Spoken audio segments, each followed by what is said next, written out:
Amen, amen. Haleluya.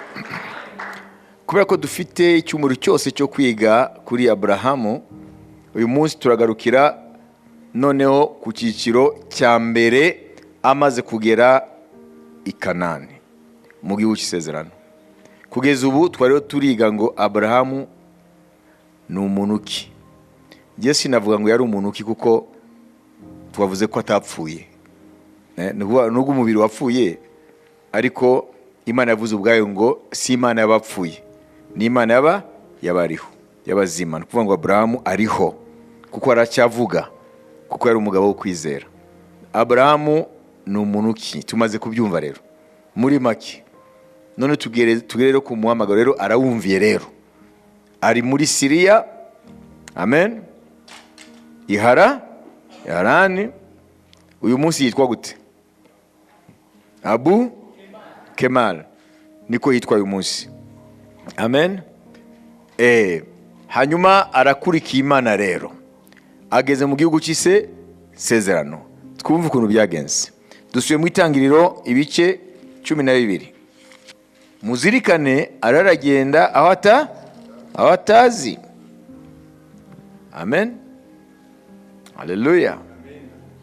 Urumva ko nuriya Isetera mu guhaguruka ava muri Iraki muri Uru, nawe yarazi ko ajyanye umuryango we hehe i Kanani, ariko yapfiriye mu nzira, yapfiriye i Harani. Aburahamu rero aragiye, neti mukundwa udusomere noneho ageze i Kanani 5 umanuke uye ku 9.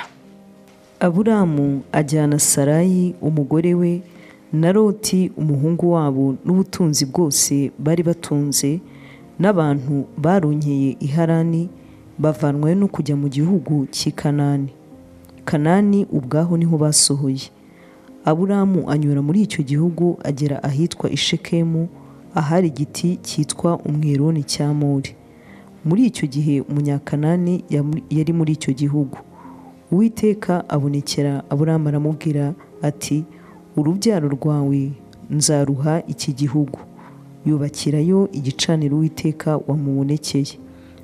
Aho kubaka igicaniro ntabwo ari ibintu bishya. Amen. Nuvuga ngo bari abantu muri biriya bihugu muri kiya gihe, imana zabo bazubakiraga igicaniro. Donc c'est un lieu de communion avec leur Dieu. None Abraham kuki akigira i Kanani, yabonye ko Imana yamuhamagaye iririyo, ni Imana nzima ivuga, itandukanye na za mana zabo. Amen.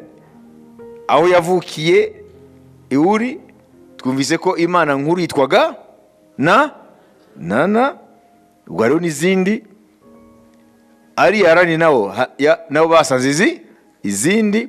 None yumviye Imana nzima yamuremye itarikirwa mana, agiye mu gihugu arakibonye ni cyiza.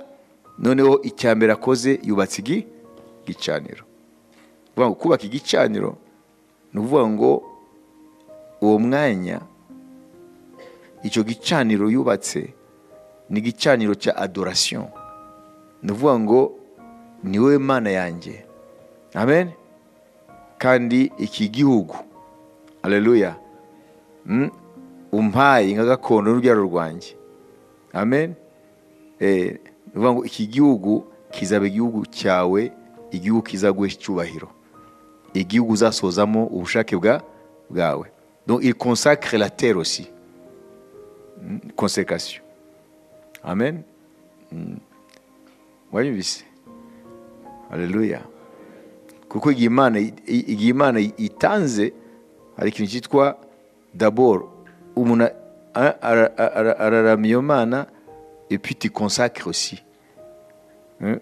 Consacration ni ukuvuga kwegurira. Amen. Haleluya. Kwegurira Imana.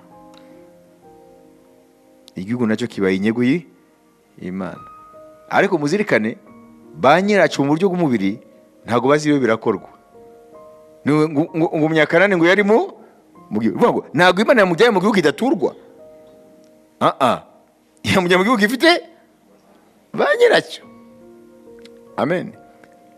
Ni nk'uko ayo mafaranga ari muri portemone yawe cyangwa mu isakoshi yawe, uyu mwanya sesa yawe, si byose urunayapangira, ntabwo uzi icyerekezo cyayo ntabwo uzi ibyo Imana iba yakoze. None se abanyakanani bari baridegembya n'imishinga yabo, ntibabonye umuntu ava umunyamahanga araje muri bo, ariko ntabwo bazi bimuzanye aje kubimura, ntabyo bazi. Kuri ko Imana ikora. Haleluya, amen. Ageze rero i Kanani, rero yubatse igicaniro. Avayo ajya Uwiteka. Donc maintenant, il commence maintenant à apprendre à être l'adorateur du vrai Dieu. Atangiye kwiga kuba usenga uramya Imana nzima. Nibwo bwa mbere, kuko mbere nawe yari mu bigwamana. Dukomeze. Avayo ajya ku musozi w'iruhande rw'iburasirazuba rw'i Beteli. Beteli yacu. Aji Beteli. Hafi ya Beteli. Abamba ihema rye. Beteli iri iruhande rw'iburengerazuba na Ayi iri iruhande rw'iburasirazuba. Yubakira y'Uwiteka igicaniro. Cyakangahe? Cya kabiri. Nuvuga ngo hano birabira. Haleluya. Amen. Ahantu hose ariho aragenda ahegurira Uwiteka. Abanyakanani ntabwo bazi ibyo birabakorerwaho. Amen. Komeza. Yambaza izina ry'Uwiteka. Yambaza izina ry'Uwiteka mu cyimbo cya za mana zo hakurya y'uruzi, aho yaturutse. Reka tubanze tutegereze. Muribaza ko mu isi y'umwuka i Kanani nta kintu kirakoreka? Nuvuga ngo baba dayimoni bari babase bari abantu, le peuple de Canaan, ari amoko i Kanani, bamenye ko Rurema yahageze. Abadayimoni bo ba mbere bo kumenya ibyo Imana ije gukora muri isi, mbere y'uko abantu babimenya, abadayimoni barabimenya. Ibyo twe kubimenya, abadayimoni bari abantu babaswe n'abadayimoni bari abanyakanani ntabyo bazi, ariko abadayimoni bo babimenye, kandi bamenye uriya mugabo ikimuzanye n'ikimana izamukoresha. Turaza kubibona impamvu babivuze ko babimenye, kandi babimenye bagira gute? Bazinga utwabo. Turaza kubibona. Komeza. Aburamu akomeza kugenda yerekeje i Negebu. Amen. Mu ijambo rimwe ariho aratangira gutambagira igihugu Imana yamweretse, agenda agira gute? Akigira inyego Uwiteka, acyambura abadayimoni. Iriya ni intambwe ikomeye muri combat spirituel. Ntabwo yaje abwiye akariti ndaje muzinga utwanyu, ntabwo ari ibyo. We ariho arajisa mu isi y'umwuka. Haleluya. Tuzayibona plus tard acte prophétique yagize, maybe peut-être ejo. Amen. Abrahamu ariho n'Imana imukoreramo, ariho arakora ibintu byo mu mwuka. Abanyakanani ntabyo bazi ko bariho baranyagwa aho batuye imyaka n'imyaka. Uriya mugabo ariho arabimura. Ibyo rero mukwiye kubimenya. Kugeza aho si byiza se? None biravuga ngo abo turwana nabo saba inyama n'amaraso. Dore icyo bamukoreye rero. Dore icyo bamukoreye abadayimoni, abo yasanze Kanani. Ega ni ibintu bibabaje, kuko abakristo benshi ntago bazi realite ya combat spirituel, spiritual warfare. Combat spirituel ni réel. Abadayimoni bari réel. iyi ntambara Bibiliya itubwira hagati y'ubwoko bw'Imana n'abadayimoni, ingoma y'umwijima, ni reyeri. Ntabwo ari ibintu we kuvuga ngo wenda batera ngo bariya ngo ntabwo batera jyewe. Nashaka kubabwira ngo iyi ntambara ntuyikinishe. Nimba utayumva wafashwe mbiri, cyangwa ntabwo uri mu gakiza tout simplement. Sibyo? Hari abantu babiri, hari abatarakizwa bo bari mu nda ya Satani, yarabamize kera mwayona mu nda y'urufi. Hari n'abakristu bitwa ko bakijijwe batazi, amen, iby'urwo rugamba rwo mu mwuka, cyangwa akabifata gusa ko ari ibintu biri aho, ntabwo bafightinga ku munsi ku munsi. Abo nabo ni ingaruzwa muheto ya Satani, yarabigaruriye. Amen. Asigaye gusa ko Imana ivuga bamenye ko bari bagaruriwe na Satani. Nta terrain neutre hari. No. Ubien urarwana n'umwami mu ruhande rw'umwami, cyangwa waragaruwe na Satani. No gufite Bibiliya, no gusenga, no gugira gute. Reka tumve. Abrahamu ntihageze, ntari warubaka ibicaniro, mu jambo rimwe arashushe mu mwuka. Kurikira rero inguruze. Umurongo wa 10 tumanuke. Inzara itera muri icyo gihugu. Aburahamu aramanuka ajya he? Ajya mu Egiputa. Niho umamagaro we uri. Mwe mubariki. Ya mana se yayibagiwe. Niba abadayimoni bashaka kumuvana mu muhamagaro. Iyi ni realite spirituelle. Nago mujya mubona abantu barakizwa koko nta buryarya, kandi ukabona ko rwose barakunda umwami, bagira gute, mu gihe gito ukababura. Mubaza ko babiki n'abadayimoni. Ntago bamenye ko iyo ukijijwe by'ukuri, amen, uba wiyandikishije mu ngabo zirwanya Satani.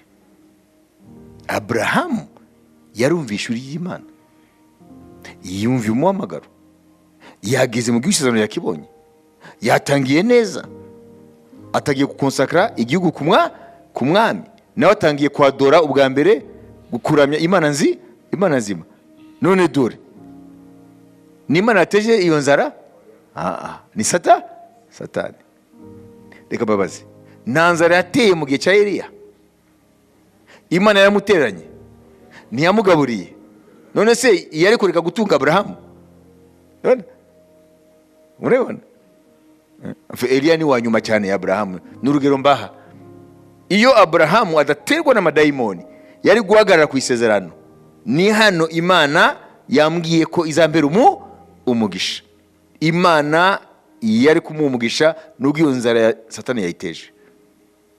Ahubwo yari no kugaburira abanyakanani, akababera umugisha mbere yuko igihugu kimwegukira.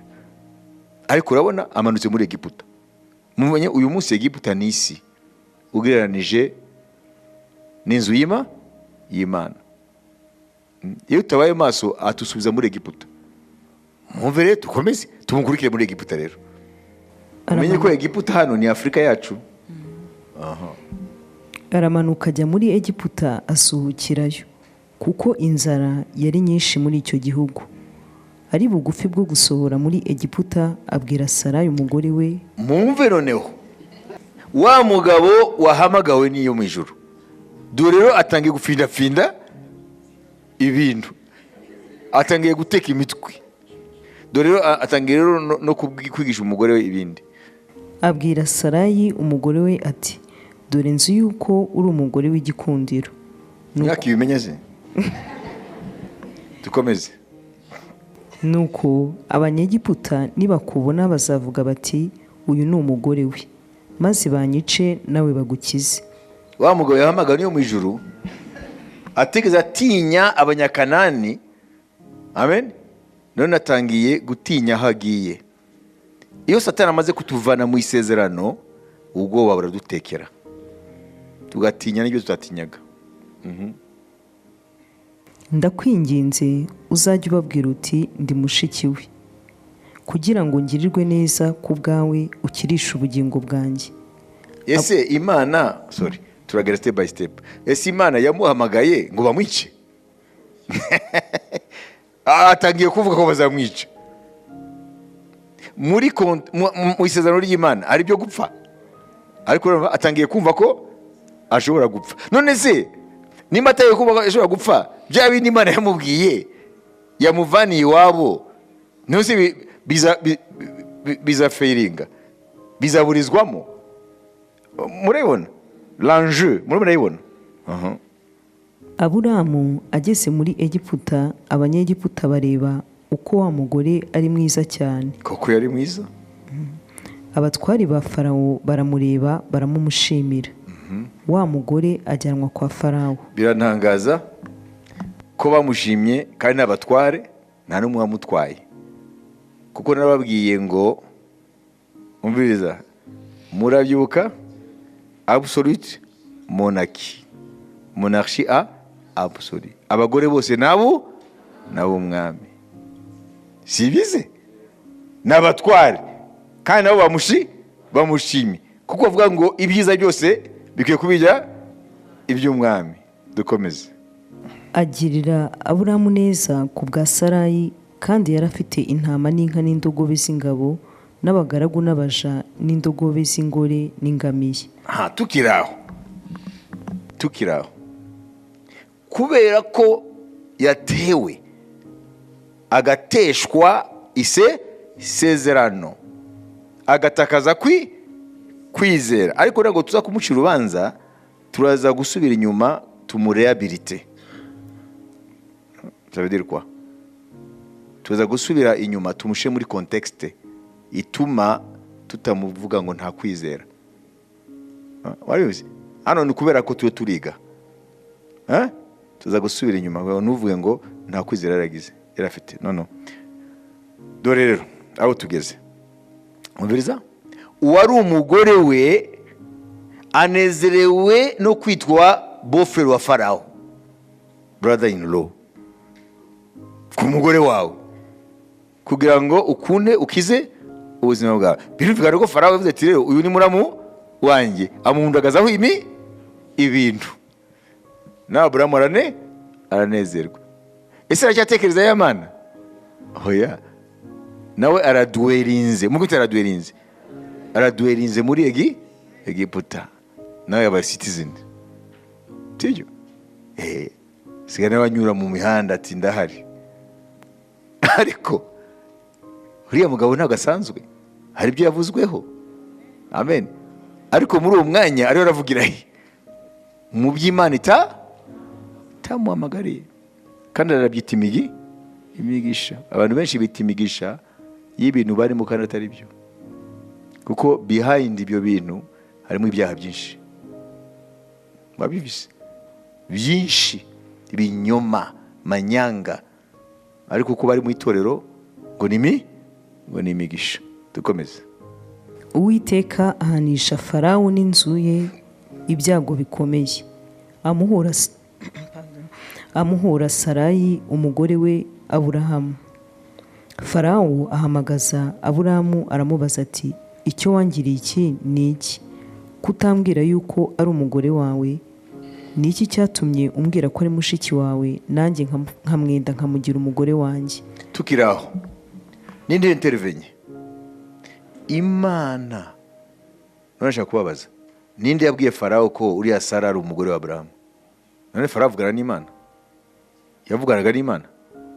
Ntago mwibuka umwami wa Egiputa, apana uyu Farawo wo mu gihe cya Aburahamu, umwami wa Egiputa mu gihe cy'umwami Joasi wa Israeli, ko witwa Farawo Neko yavuye muri Egiputa, hanyuma inzira yajyaga mu iburasirazuba yanyuraga muri Egiputa. Amen. Nako yanyuraga muri Israeli. Haleluya.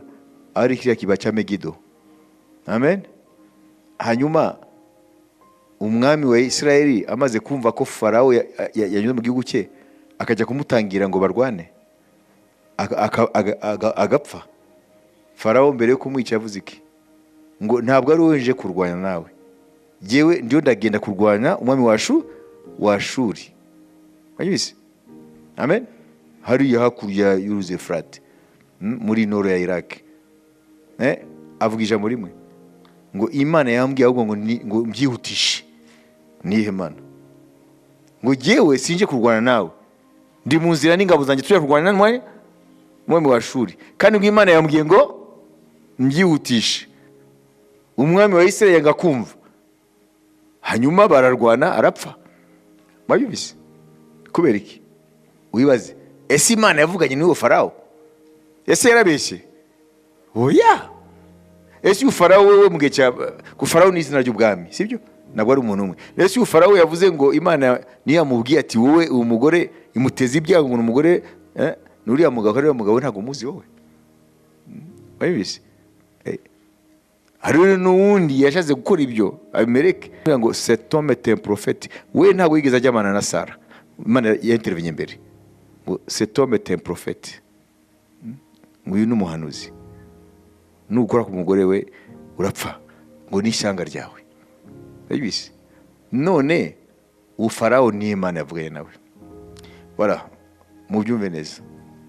Bariya banyabwenge b'inyenyeri bavuye iburasirazuba, bakaza bayobowe ngo n'inyenyeri bakagera muri Isirayeli, ngo turaje mutwereke umwami w'Abayuda yavukiye, twabonye inyenyeri. Ninde babwiye ibyo?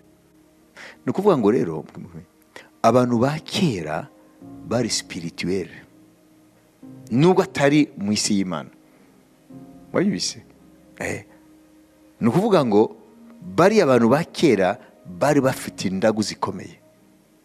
Hanyuma Imana, kuko bari mu mwijima, amen, Imana ikavugana nawe bibaye ngombwa, kuko bamenyereye isi y'umwuka. Imana ikanyura mu bujiji bwabo. Balamu yari umuhanuzi wa Isirayeli, none ninde yamukoreshaga? Imana. Donc hari abantu bari puissant, amen, mu isi y'umwuka, mu buryo bavuga ibintu bikaba. Imana rero abantu bari mu mwijima bataramenya Imana, Imana inyura mu nzira zabo, none ikavugana nabo, kuko nta revelation yindi bashobora kugira yayo. Imana ishimwe. Ntabwo ari abadayimoni bababwiye, ntabwo ari abadayimoni babwiye Farawo, ntabwo ari abadayimoni babwiye uriya Farawo Neko. Ni ukuvuga ngo Imana inyura mu nzira bamenyereye, kuko ari abantu b'umwuka. Ariko abantu b'inyama n'amaraso nubwo Imana yavuga ngo ntibabyumva. Si muri yo buse nimubizi? Ndabona mwatakaye. Amen. Nimubaze ko ari abadayimoni. Haleluya. Muri ignorance y'abantu, Imana inyura muri ignorance yabo, ikavugana nabo. Imana ishimwe. Haleluya. 33 Yobu umurongo wa 15. Umviriza. Mu nzozi mwiyerekwa rya nijoro. Tangira umurongo 14 nako.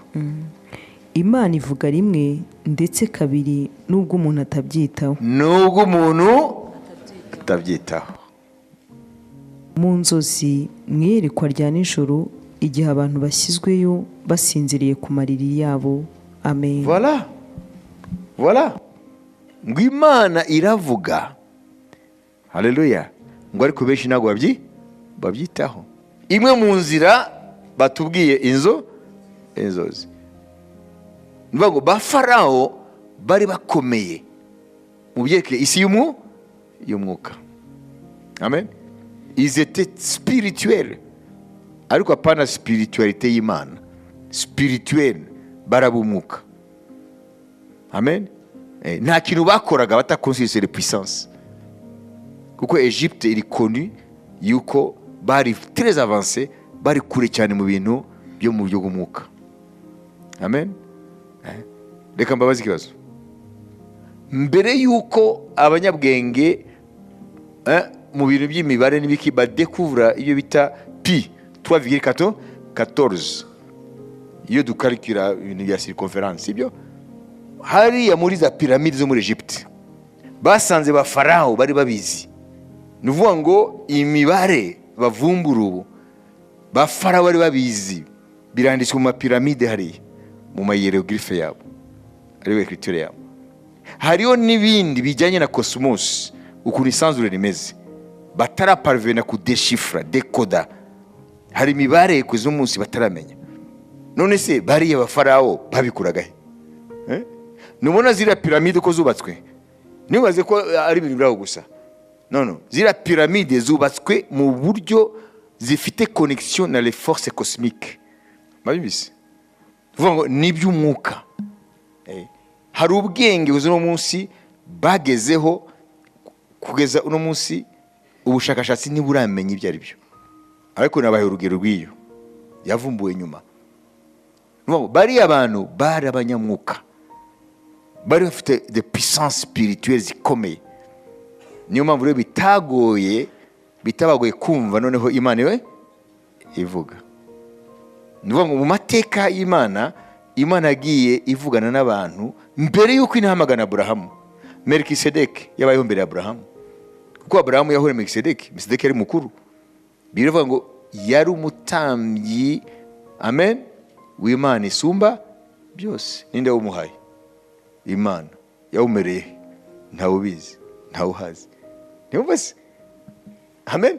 Mbere y'uko Aaron yawe umutambyi mukuru wa mbere, Melkisedeki yari umutambyi mukuru. Kandi Melkisedeki yabayeho Abisirayeli batarabaho. Sibyo se? Amen. Bivuga ngo hari abantu Imana agiye ivugana nabo mu buryo bw'iyo si ayari igeze mu by'umwuka. Amen. Iyo murabyumva? Ni ibi rero Yobu hariya havugwa. Imana ivugana n'abantu tantôt d'une manière, tantôt d'une autre, mu buryo butandukanye.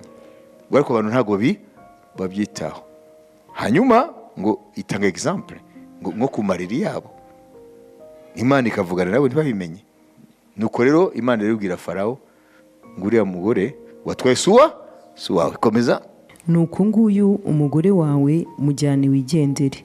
Farawo amuha abantu bo kumuherekeza, bamuherekezanya n'umugore we n'ibyo yari afite byose. Amen. Amen. None ninde umuvanye muri Egiputa? Ni Imana. Kuko iyi Imana itentervena yari kuguma muri Egiputa, iby'umuhamagaro we bigahambarwa muri Egiputa. Ni Imana ikurikirana wa muhamagaro. Haleluya. Imana yabwa icyubahiro. Imana irazi ubutunzi bwayo aho buri. Niyo mpamvu na Petero Yesu amaze gupfa basuye kuroba, yongera abasangayo, yabasanze mu isoko. Mumvise ko Petero yamaze kuba umukomerisa acuruza imineke, yasubiye kuroba. Wa undi yavanye kuroba akubwira abasanga bisuye kuroba. Bya bindi byose yabibyemo babiparitse wa mugani wanyu, yongera arabahamagara. Nuvuga ngo umuhamagaro w'Imana igihe cyose ntago umuntu awinjiramo straight. Ntago wamarwa ngo ugendere nko muri highway, ugendere nko muri autorite. Umuhamagaro unyura mu byiciro byo kugeragezwa. Haleluya. Haleluya. Niyo mpamvu nababwiraga rero, ntabwo Imana imaze kumugarura muri cya gihugu yamubwiye, amen, inyuze muri Farawo, ntabwo Imana amubwiye ati wa muntu afite kwizera we, we navuganye nawe ibi n'ibi none dore ibyo gushikiye. Mugize mugisoma ibyo, nuko ni etape, kuko Imana iratuzi. Imana ihabwa icyubahiro. Nimba mushaka mubyite passage obligé yo kwizera. Uza kubwira ngo yakoreye Imana yamuhamagara bikaba straight, azaba kubeshya. We ntabwo ari umuhamagaro. No. Kisi nimba Satani atabaho, ni ngombwa il va sentir la puissance de feu du diable. Araza kumva umuriro wa Satani. Amen. Ariko we yakumuhamagaro w'Imana ufite imbaraga, igihe cyose Imana iba winner. Imana irawininga. Haleluya. Amen.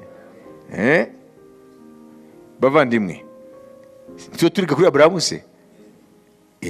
Uri wumve rero, Imana iduhamagaye ntabwo idushyira ku muhanda uharuye neza. Kera tukiri abana niho murabona nk'ariya abakora ski abantu bibaza ngo mu muhamagaro sibyo, twabita guserereka ngo ni ugakorera Imana none ukazagera mu ijuru. Iyo Imana iguhamagaye by'ukuri, amen, ni ngombwa mu isi y'umwuka barabimenya, kandi nimba babimenya hari icyo babikorera. Satani arahaguruka bagakurwanya, no mu bantu mwumvikanaga bagahinduka abanzi. Ntuzabarebe ngo babaye abanzi, sibo, ni hasi y'umwijima. Amen. Irabahindura abanzi. Amen. Ukabona wari ufite business igenda neza, ugatangira kubona itangiye gucumbagira. Ibyo ni ibintu bigwa. Amen. Ibintu ugatangira kubona bibaye against you, birakurwanya. Imana rero yemeye ko Aburahamu anyura hariya, suko Imana itari kumuha umutima wo kuguma muri Kanani. Imana ashatse ngo bizadufashe kumenya ibijyanye n'umuhamagaro wayo. Imana yabwo icyubahiro. Bizandikwe hanyuma bikora aka kazi muri twebwe. Dusome kuko nta kiba itabizi. 15 mu wa 4 Abaroma. Ibyanditswe kera byose byandikiwe kutwigisha, kugira ngo kwihangana no guhumurizwa bitangwa nabyo biduhesha ibyiringiro. Vuga ngo rero nimba yahamagaye Aburahamu ariyo duhamagaye, iyo dusomye ibyanditswe byera kuri we rero bikora umurimo, biratwihanganisha mu byo tugeragezwa tube turanyuramo. 2 kabiri biratwigisha. Icya kabiri biratwihanganisha. Biraduhu ubuse ntabwo duhumurijwe. Imana ihabwe icyubahiro. Genda humurijwe. Amen. Yuko yabamagaye nizandekura uko byagenda kose. Hallelujah. Hallelujah. Amen. Hallelujah. Amen. Whatever the future will look like, amen, he never, amen, hallelujah, forsake you. Amen. Ntabwo Imana izaturekura. Yemeye ko ibi biba kuri Aburahamu kugira ngo bitwigishe, biduhe kwihangana mu muhamagaro, biduhumurize. Imana ishimwe. Nimba yahamagaye Aburahamu ariyo yaguhamagaye, ntuzigere wiheba, ntuzigere ucika intege. Nuko abongeza bavuga ntuzigere giving up. Amen. You have to continue. Amen. Hallelujah. You have to move forward. Ujya imbere. Twese hano imyaka tumaze turahamagaye n'Imana. Ntago yabaye hayuwe. No, yose twabinyuzemo. Ahubwo mwege mufite n'amahirwe kuko muri murabyigishwa. Twebwe nta mahirwe twagize. Twaje kubyigishwa n'Uwiteka nyuma kugeza aho yose ariko se narahamagawe cyangwa kugeza aho wibaza se narahamagawe cyangwa ibintu byose bikagwagurukira. Kandi kubera iki? Kubera umuhamagaro. Mwabibise. Ubu rero mukwiye kubimenya, ni bisanzwe Imana iguhamagaye by'ukuri. Amen. Nkurikira uko yabwira Aburahamu, ibi ni ngombwa ubinyuramo. Kuko abadayimoni ntago bagiye barahari. Noneho agarutse muri Kanani. Kadusoreze hari. Mwumvise impamvu byatwandikiwe hano? Les Écritures ont 3 fonctions. Ya mbere kutwigisha, ya gatatu guhumuriza. Voilà. Nugerageza uzazisubira mu byanditswe byera, hanyuma bizakora uwo murimo. Imana ishimwe. Aragarutse muri Kanani 13 rero. Amen. Soka ku murongo wa mbere ugeze ku murongo wa 6 turasozera. Aburamu ava avana muri Egiputa n'umugore we n'ibye byose na Loti, ajyana nawe bajya i Negebu. Aburamu yari afite ubutunzi bwinshi. Bajya i Negebu, sibyo? Amen. Haleluya.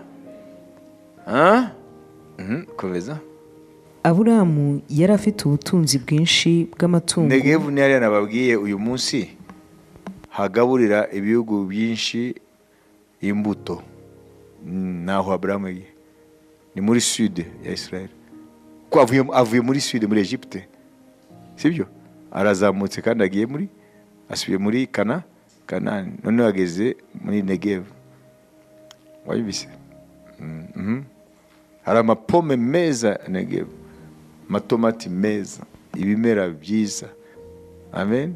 Ubutayu bwarameze.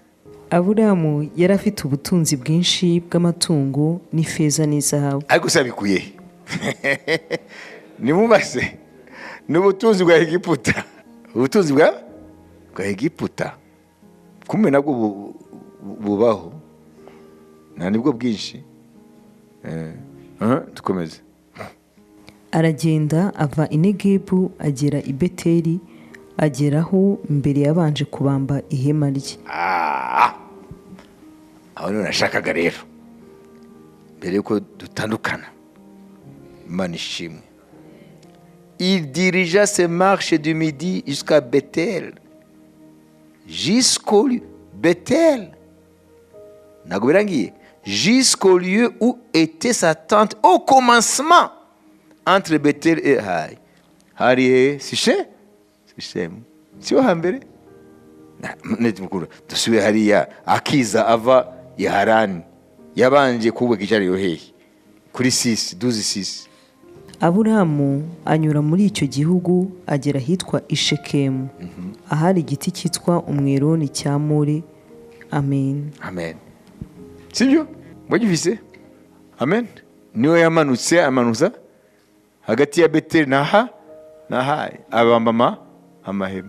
Asubiye ahambere yagiranye kominyoni n'Imana, asubiye mu muhamagaro. Il retrouve sa vocation. Wayibise? Dore rero n'icyo tuzakomeza. Dore rero mbabwire, Imana ishimwe, hariho ubutunzi bwinshi mu kwiga ubuzima bwa Aburahamu. Nyuma yo kugenda akarongotana kwezaho akwamira muri Egiputa, sibyo? N'ibyabaye byose mu buryo bw'umubiri, afite ubutunzi bwinshi, imigisha ya Egiputa haze nyine imuvuna na Loti, bose barafite ibi, umwese afite byo muri Egiputa, imifuka n'iki yose yuzuyemo amazahabu n'iki, ingangamiya n'abagaragu n'iki byose, sibyo? Urabona? Hanyuma si ibyo gusa, ariko iyo dukuranye n'ibya Egiputa ntacyo bisiga. Birakuranye ntabwo ari amangamiya n'amazahabu n'iki byose, birakuranye. Harimo na Agari nawe araje, azakora akazi. Fungua macho yako wewe. Mwayumvise? Amen. Ati nubwo ncitse Aburahamu ndi muri Agari kugeza ubu, ikibazo kivuna onu ni kibazo Agari yateje, ariko nitumurenganye. Amen. Ismail niwe wese kuza w'Abarabu. Ikibazo gangarisha oni ntabwo ari Ukraine n'ibiki, ni kibazo cy'Abarabu nabisi Israel. Byavuye kuki? Kuri Agari.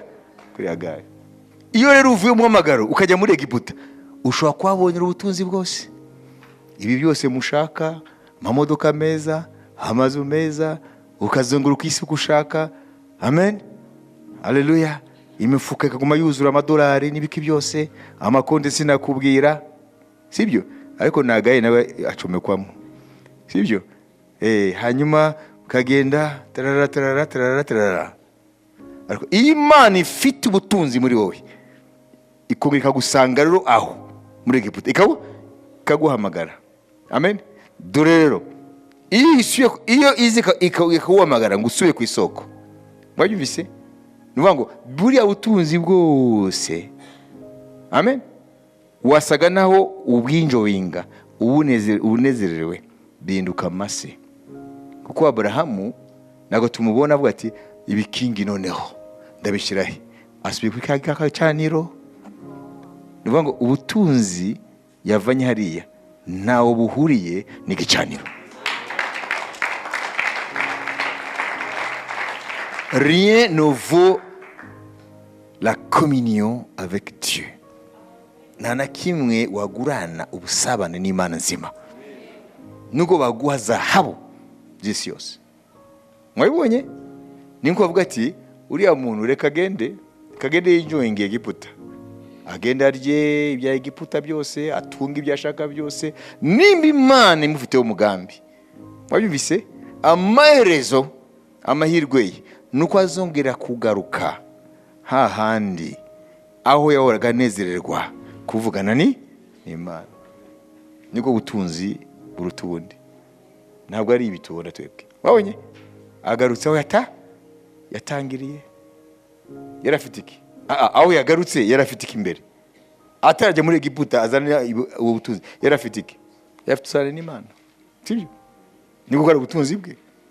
Aho rero no yagarutse. Ndika dukomeze turangiza ari. Aburamu yambarizaho izina ry'Uwiteka, kandi na Loti wagendanaga na Aburamu yarafite imikumbi n'amashyo n'amahema. Icyo gihugu ntibagikwiriye kugituranamo, kuko ubutunzi bwabo bwari bwinshi bibabuza guturana. Amen. None turangize kuri ibi. Ubwo butunzi bari bafite muri Egiputa. Mwigeze mumva muri Egiputa yambaza izina ry'Uwiteka? Mwabonye? Nuvuga relation n'Imana yari yavuyeho.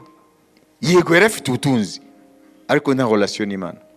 Relation n'Imana igarutse ariko yasubiye ku isoko, ku ntangiriro, kuri cya gicaniro. Niho yongeye kandi kwambaza izina ry'Imana yamuhamagaye. Mbere ari muri Uri, ubwa kabiri ari muri Arani. Bivuga ngo rero ubutunzi yongeye kandi guhumuka, amenya ubutunzi nyabwo ubwo ari bwo. Mwabibonye? Kubera ko isezerano afite ntawe rihuriye na buriya butindi bw'ubuhenda abana yavanye kwa Farawo. Uko niko abakristo benshi bashukwa n'isi. Bakava mu gakiza ngo babonye ibi banyuye. Nuko utamenya ubutunzi nyabwo ni relation n'Umwami Yesu Kristo. Ibindi byose ni mpamvu yabyise inyongera. C'est pas ça l'essentiel. Abrahamu tumwigireho niki se yarawuzi. En terme y'ubutunzi twamwita milliardaire. Si byo se? Yarafite ama billions y'amadolari, des milliards de dollars. Ndavuga tubishize uno munsi. Ariko urabona yongeye kugira amahoro umutima yuko yagarutse aho yarahari biriya byose atarabibona. Biriya ntabwo yongera kubivuga, ahubwo a partir ya hariya tuzabyiga. Hatangiye kuvuga urugendo rwa Aburahamu n'Imana ye.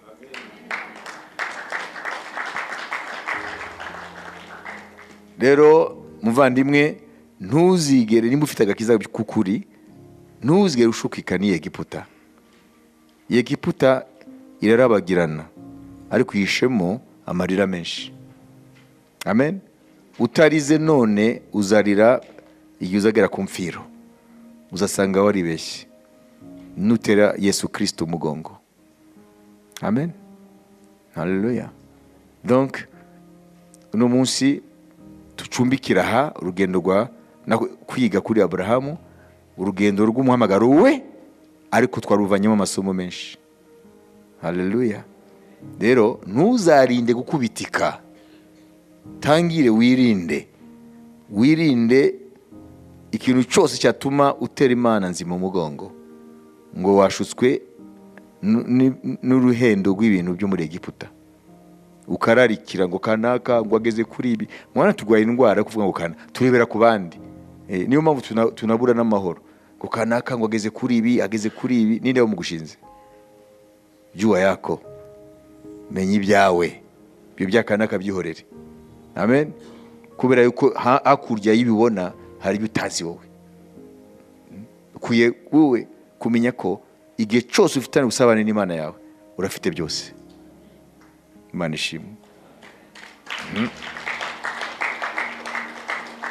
Ntuzemere pressure y'abantu bakubwire ngo wowe ngo ibiki n'ibiki, kora ibi dore kanaka wewe nagutera imbere. N'abadayimoni. Yesu Kristo niwe ubutunzi nyabwo, ngo muri we ahishwemo. Amen. En lui sont cachés tous les trésors de la science et de la sagesse. Muri Yesu niwe ahishwemo byose. Nabahaye urugero kare, Korogati. Mu ijoro rimwe Imana imuhindura umukire, azavugwa no ma generation yose. Okay? Korogati ntabwo yageze hano ariko baramuzi. Ujya kwiduka mu Korogati. Imana rero ifite byose mu kuboko kwayo. Reka nsoze kuri iri jambo ry'isezerano hanyuma dusenge. Imana ishimwe. Bumwizerwa umenye ko ntabwo uzakorwa n'isoni. Bibiliya ivuga ngo shize Siyoni ibuye rikomeza ifuruka, abazari gishingikiriza ntibazakorwa n'isoni. Ntabwo Yesu akoze isoni. Amen. Hallelujah. It's a question of timing.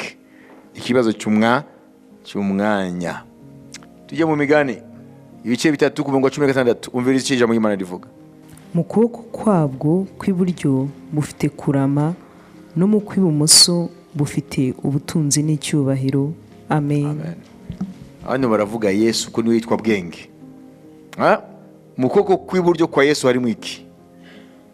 Harimo kurama, la vie éternelle. Amen. Mu kuboko kw'iburyo kwa bwenge hano ni Yesu, harimo kurama. Hanyuma afite kurama gusa, kuko ntabwo afite ukuboko kumwe, afite no kumoso nako. Hano kumoso kubumba ryiki?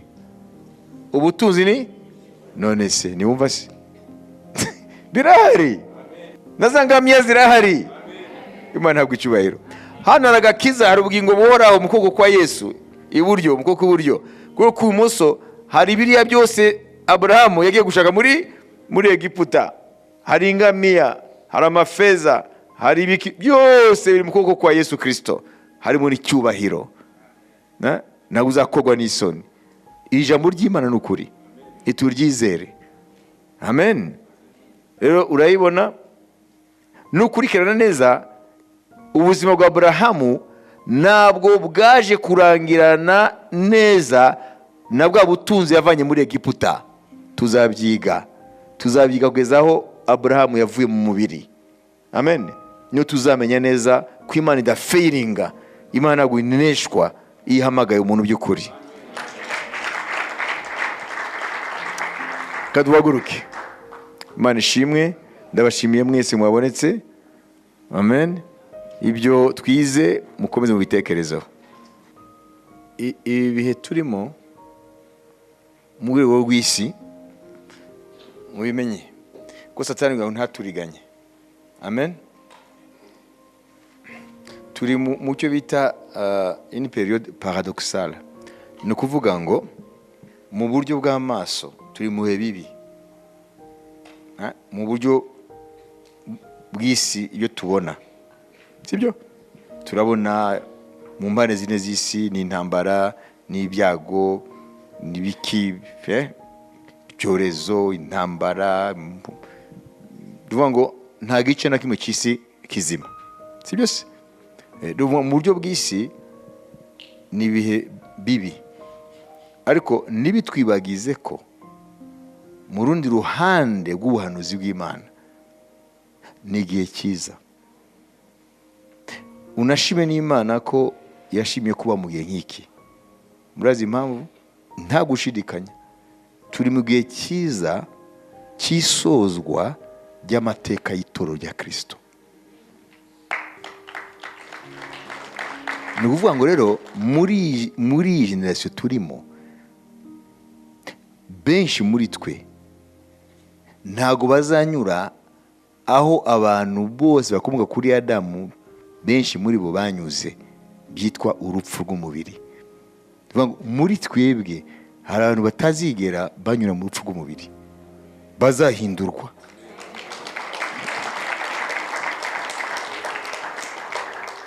murabyumva? Nushaka kumenya nkubwira ko hamwe n'ibirwanya abantu bitameze neza mu isi byose bigenda sibyo bindagurika mu buryo negatif niki kuko turi affecté n'ibyo biraba ku isi. Ariko ikimenyetso kitabeshya kimwe nshaka kubwira, uretse ibyo bintu by'intambara no hino, Yesu avuze ngo muzo intambara muwazi intambara, sibyo amapfa no kunyanyiga ku isi bizaba hirya no hino, ibishitsi n'ibiki cyangwa datindi cyangwa uramenyetso Matayo 24. Ikimenyetso kitabeshya niki? Murabona amahanga yose ariho arashira pressure kuri Israel kugira ngo yemere leta ya Palestina, sibyo? Kandi leta ya Palestina ni kuvuga ngo na Yerusalemu irayititwagwa n'Abarabu. Iyo mvuze Yerusalemu ni iburasirazuba, ariyo Yesu yasize, ariho hari no musozi w'ingoro. Kandi Bibiliya avuga ngo ntabwo bizakunda. Wanyumvise? None mumva bizamara igihe nk'iki? Israel izaresista kuza he? Nuvuga ngo rero ni kigiye nyine. Iyo nicyo kimenyetso kitabeshya. Kuva muri 1967 1967 Israel yafashe Yerusalemu ya kera kugeza no munsi. None ibiro biravugwa muri oni n'amahanga n'ibihugu byinshi ku isi biravuga ati turi tayari kurekonesa leta ya Palestina na Jerusalem Est nka kapitali yo leta jashiza ivutse, sibyo? Kandi ibyanditswe byera nibivuga ko Israel izaharekura. None se nitaharekura umva hari iki? Bazaterwa. Kandi ushobora guterwa itorero rikiri hano. None se iyi mukururano ku bya Yerusalemu izamaginga niki? Bivuga ngo ni muri twebwe rero bazabona enlèvement y'itorero. Yo navuze ni mu Rwanda rumwe isi imeze nabi kandi tuyirimo, mu rundi ruhande turi generation abakristo b'umunyejana bose bifuje kubamo. Na Paulo ubwe tutamusize inyuma. Atandike ba mbere ibice 4 ku murongo wa 15 tugeze kuri 18. Mumve na Paulo nawe yifuje kuba muri ibi urimo. Ariko wowe kavuga uti ibi bihe ndimo ni bihe bibi, tiyomba mu bindi bihe isi itari imeze gutya isharira. Reka tuve Paulo yavuze. Iki nicyo tubabwira tukibwirijwe n'ijambo ry'umwami wacu yuko twebwe abazaba bakiriho basigaye kugeza kuza k'umwami tutazabanziriza na hato abasinzira. Nawe yishizemo niwumva se twebwe azabaki aracyariho se? Nawe yifuzaga kuba muri ibyo bihe by'impanda izavuga ngo itorero rizamuka ikomeza, kuko umwami ubwe azaza amanutse ava mu ijuru aranguriye ijwi rirenga hamwe n'ijwi rya marayika ukomeye n'impanda y'Imana. Nuko abapfiriye muri Kristo nabo bazabanza kuzuka, maze natwe bazaba bakiriho basigaye duhere ko tujyanwe nabo tuzamurwe mu bicu gusanganira umwami mu kirere. Nuko rero tuzabana n'umwami iteka ryose. Nuko mumaranishe imibabaro kubwirana ayo magambo. Amen. None Paulo yarabibonye. Paulo azarinda kuzuka. No, yifuje kuba muri ibihe urimo kuko yari umunyamwuka. Yarazi ko ntako bisa kuba mu bihe bya generation izazamuka itanyuze mu rupfu, kandi urorungano ni twebwe. Ngo Paulo yifuje kuba muri ibi, hanyuma twe tukavuma bibi kuko tutafite yishurirwa. Twe tureba ibihe mu buryo bw'umubiri, yego nura mu buryo bw'umubiri ni bihe bibi, sibyo? Ariko mu buryo bw'umwuka wumvise iyi niyo generation, amen, aho yose itazatambuka ngo inyure mu rupfu. Harimo abatazanyura mu rupfu, bazahindurwa. Ikibitwemeza ni kibazo cya Jerusalem. Imana ishimwe. Nuvuga ngo amwe n'intambara rero tuzatwishima, ahubwo tujiweke tayari kama bibi harusi anayemngoja bwana harusi. Haleluya, amen. Niturimbe mu mwuka kubera ko igihe cyacu ubukwe bw'umwana w'intama uri hafi. Njyewe ntabwo nyashidikanya n'iri joro uyu mwanya ndio ndavuga tunatandukana, Imana ishobora kuvuga, kuko kera kiba cya Yerusalemu nicyo gitegereje twebwe, kugira ngo nitumara kugenda rero Israel rero izaremererwa bayitere, ariko ntabwo izarekura kubera oni ntizarekura, bazagenda kuyitera kandi bazayitera ari uko itoro rimaze kugenda. Les écritures sont catégoriques, ntibizahinduka, ntizaharekura. Amen. Nyuma y'imyaka 2000 batahafite ntizaharekura. Icya kabiri ntibazahatera itoro riri hano. Icya gatatu tumaze kuva hano inzira zabikinguwe ngo amahanga ayitere. Ibyo muge kubimenya, ntibizahinduka, niko zabiri. Rero hamwe n'ibigeragezo uzarwana nabyo, kuko ni ngombwa ni warahamagawe, uzajya unashima Imana kuri muri iki gihe, hanyuma umenye impamvu uri muri iki gihe, ni ukugira ngo wowe ujiweke tayari kama bibi harusi. Amen. Witunganye urimbe mu mwuka nk'umugeni. Ibyo ntuzabyibagirwe, kuko ntakizahinduka, bizaba uko ndabivuga. Imana ishimwe. Rero nibiza uhure n'ibibazo hanyuma abe ari focusinga. We focusinga ku ijambo. Mumvise umurimo w'ijambo ukora ibintu bitatu. Ijambo riratwigisha, byanditswe byera. Icya kabiri kutwihanganisha. Icya gatatu uduhumuriza. Kandi iri jambo ni icyo mbabwira. Haleluya. Amen. Numva se ko ari Satani uturwanya ngo nitube masengesho, niyo prioritaire en fait. Amen. Tukwiye kurwana urugamba hamwe n'ubuzima tuba turimo n'inshingano n'iki byose, ariko tukwiye kurwana urugamba kugira ngo umwami ugira umwanya, amen, wo kubana n'umwami, mu gusenga, mu kumva ijambo rye, mu kuryiga, amen, kandi ukagwana urugamba kugira ngo Imana igushoboze ku giti cyawe ugira umwanya n'umwami, kandi ukagwana urugamba kugira ngo ugire umwanya na bene data, kuko hari ibyo Imana ikora turi kumwe, hari ibyo Imana ikora umuntu ku giti cye ari kumwe n'Imana. Rero byombi biruzuzanya, ntabwo bavuga ngo jyewe nije nyine n'Imana, uzaba ufite ikintu uhombye. Amen.